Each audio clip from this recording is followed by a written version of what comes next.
We got to talk about Ivan Fedotov. Yeah, it has been exactly a month since his last start. He played 20 minutes on December 5th, got pulled after allowing 2 goals on 7 shots. They weren't particularly strong goals, but he had a .909 in the 6 games before that. He had a very strong November, and then immediately after a bad period, relegated to the number 3 role. It's been all Ersson and Kolosov since. Steps in for the first time in a month. Again, that first period, there was a lot of, what's going on out here? Trouble with rebounds. Yeah. But he really settled in. Can't be anything but pleased with the way Ivan Fedotov plays. Ends up giving up 3 goals on 25 shots for an .880. Not stellar, but you look at what he did in the second and third period, stopped the 10 shots he faced. Good for him, man. I hope this is the start of maybe him getting back into that form we saw in November and turning this thing back into a competition, or at least competent goaltending, so we can evaluate everybody in front of him, because that's been really tough over the last few weeks. Like, yeah, man, Cates and Forster look great because they score. Anyone who doesn't show up in the box score, it's hard because they're -2. And like, it's tough to, I don't know, they probably played all right. Flyers were close, but the goalie had a .700 save percentage, so I have no idea what happened. This is hopefully the beginning of him getting the goaltending where it needs to be at some base level, if not the worst in the league. Yeah, I come away from this game I was impressed by Fedotov, not because in a vacuum this was an incredibly impressive performance. He was okay. Yeah, .880 save percentage isn't amazing. It's a bad game. It's not great. It's below league average, whatever. I thought the second goal, he gives up a bad rebound, kicks it out into the low slot. Then it's just sheer chaos because you give up a bad rebound. Stops that second, somehow stop that second one, but then the third one, it's still just sitting there. And it's chaos, and that's what happens when you give up a bad rebound. It becomes chaos. Everybody loses their structure trying to just get the puck out of the danger area, which you would hope it wouldn't be there if the goalie had done a better job of directing it out of the danger area. And then the overtime goal, it's not unstoppable. I wouldn't necessarily call it a weak goal, but he could have got a save there. It's a 2-on-1. Yeah, like, it would be cool to get a save. Cool to get a save. But I'm not going to kill him for it. I'm not killing him. I'm not expecting anything out of him tonight. And that's what I'm getting at. It's the grading on a curve here. I'm very much grading him on a curve here, and I think you should. I think he should be graded on a curve in this game because it is really, really hard to come in after not playing in a game for literally a month. Like, this is not, he went down to the AHL, he got some games. This was the only action he has had over the last month has been practices, and in a lot of those practices, he was barely getting any reps, even in practice. Because he's the 3. Because he was the 3. He got a ton of reps, apparently, on Saturday at practice. They tried to get him back in the swing of things, but it's a little late. It's like, okay, well, you're playing tomorrow, and now we're going to give you all the work, whereas the previous 3-4 weeks, he was getting essentially none of the work. This was an extremely tough spot to throw him into. End of a road trip, so the team's probably a little gassed against a team with a lot of firepower. Yeah, the Toronto is in the second game of back-to-back, but they still got Austin Matthews, Nylander, Marner. They still have some really, really good players. This is a very tough situation to throw him into, and while I don't think in a vacuum it was a great game, given the circumstances and given the challenges leading into this game for him, I think it was a very strong performance overall, even if you could nitpick a lot of things and be like, well, that could have been better. It's like, I went into this game thinking he was probably going to give up 5 or 6. Yes. No, I joked, like, we bet the over. Well, I bet the over, and I bet a lot of people did. It only gets to 5, and we needed 7.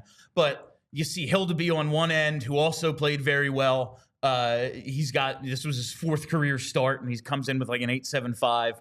Fedotov comes in with an 8.77 and hasn't played in a month. It's like, there's going to be 20 goals tonight. And it was a well-goaltended game for a lot of it. Like, really, that first period, there were some huge saves. Fedotov really good in the second and third. It's like the grading on the curve of all the circumstances, not to mention just what we've seen in net for the last month. Like, it's also just, we haven't seen a game where someone stops 22 out of 25, and you're like, all right, I mean, they weren't great, but that's not the reason we lost. Like that, they didn't lose because of goaltending tonight. The goaltending 100% could have been better, especially in the first period. Sure. But I don't know, score. So here's my question for you, because this is the obvious next conversation. I don't think Ivan Fedotov was incredible, but he was fine. He kept them in a game that I expected them to lose. He very much outplayed Aleksei Kolosov in his last game. Oh, well. If you are the Philadelphia Flyers, what does this do? Assuming, and we're going to assume, that Sam Ersson, at least in the short term, is out of the picture because he's banged up and won't play at least for the next couple weeks because they're going to take it easy with him. What do you do with the goalies now after this game where not that Fedotov dominated, but he certainly outplayed Kolosov from a couple days ago? They get back to a normal schedule this week. So we have tonight's game. It is, Sunday? They play Tuesday, Thursday, Saturday, Monday, Tuesday.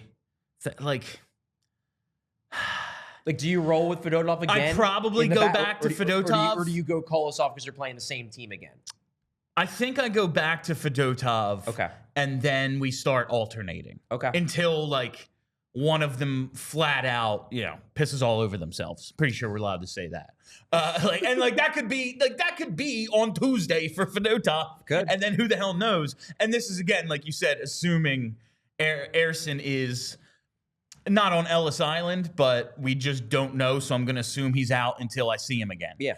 He hasn't been practicing. He didn't practice yesterday. He didn't do morning skate today. So it doesn't seem like this is a quick day-to-day, his return is imminent type of thing. It's his third lower body injury in a month and a half. Yes.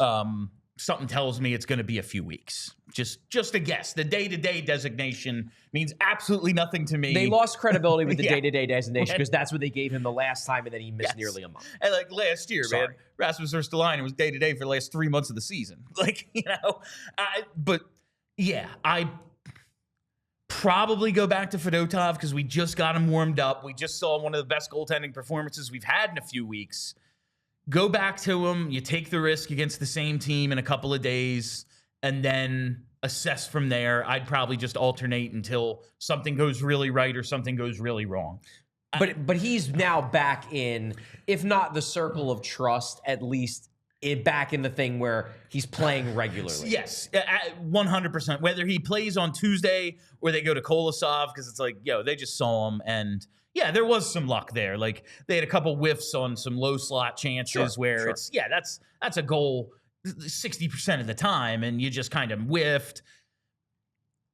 Matthews whiffed a couple times. It's, man, if he connects, it's a goal because he's Austin Matthews. Yeah. Maybe you go back to Cole, but regardless of what they actually do on Tuesday, I am going to alternate until either Ersson comes back or we have a definitive this dude sucks or this dude is hot. I think that's one or the other. I think that's where my head is too. I don't think Fedotov played well enough in this game for me to be like, yeah, he's the new number one. Oh, yeah. Kolosov is the two. We flip-flopped it. We've completely upended the organizational depth chart that's been in their heads for over a month.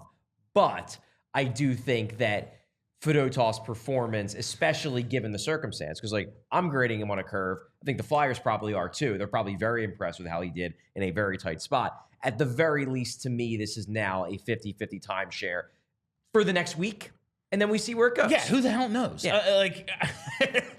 This is Philadelphia goaltending, two rookies who have sucked for most of the season. Yeah. I have no idea what's going to happen. But that's the general plan in my head. That's what it should be. Like, John Tortorella did everything he could to lower our expectations with the quotes we read in pregame, and based on that, I got to give him a B in tonight's game at the very least. Yeah. Like if we're grading on that curve, I'm giving Fedotov a B plus maybe, just because it's been a month. Yeah. Like it's been a month. Yeah.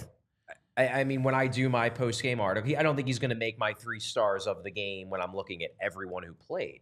But in my new format for my 10 observations, game stories, my game analysis, more like a breakdown than a story, I do the 3 Flyer stars of the game. And I think he's going to sneak in at number 3.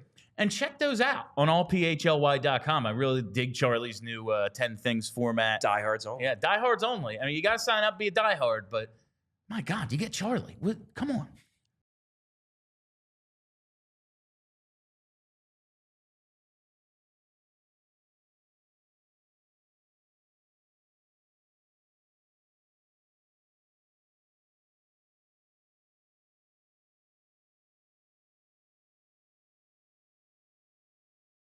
We all silly like the mayor.